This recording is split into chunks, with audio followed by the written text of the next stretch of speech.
Always emphasis on the news. I love how the British speak. TribLIVE Radio, Wrestling Reality here for the next hour with me, Justin LaBar, and coming off our go-home show of Monday Night Raw as we were heading to Night of Champions this Sunday, Nashville, Tennessee. And last night's Raw, if that's any indication of how Monday Night Raw is going to go over the next few months as they go head-to-head with the NFL and Monday Night Football, I am not impressed. WWE was chasing around NFL Monday Night Football in terms of how they booked Raw. There had been a report yesterday that the script had not even been written as of Sunday afternoon, which is unusual. I tend to believe that even more now because they were literally just saying, okay, well, here's a few things we're going to do, but had no idea how they're going to put it in terms of presentation and order because they were trying to time things to down periods of the football game. I'm not going to say it's a bad move because, I mean, a football game's a football game, and you're putting on an entertainment show. So if you have a choice of where to put stuff, I get that, but you just got to do it with less sloppiness. I was hosting a viewing party last night, as I've been promoting. Thank you to everybody that came out. Hope everybody had a good time.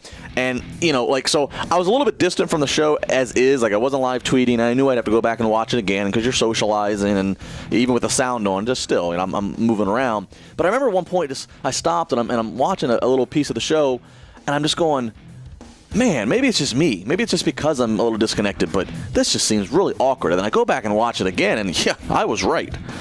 They timed John Cena and Brock Lesnar to the halftime. It's smart. The problem was all the filler and nonsense, they just kept padding around it to hold off and wait until the game went to halftime. And then they end it with Rusev and Mark Henry. Now, everybody knows I'm a big fan of Rusev, and I'm a big fan of Mark Henry and his work that he's been doing the last few years.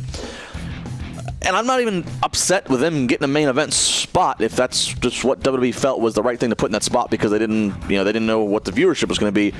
But again, if you're going to do something like that, make it more exciting. And they did all they could do, I guess, with that. But it's just the whole Raw. I'm looking forward to Rusev and Henry.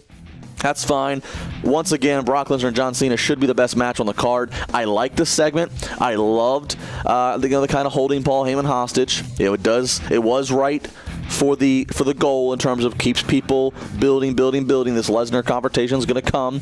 I liked as soon as Cena pushed Heyman out the ring, and Heyman's laying on the floor, and then you hear that Brock Lesnar music hit. Heyman, genius as always with the great facial expression, and it amped up. It had a big fight feel. You see Lesnar coming down the stage, and then you see Cena's ripping his shirt off. He's running the ropes. It felt like, oh my, here we go. We're getting ready to have something, and they gave us something. I'm very interested to see what's going to happen Sunday, which we'll talk about at length on the other side of the break here, because John Cena got mauled at SummerSlam.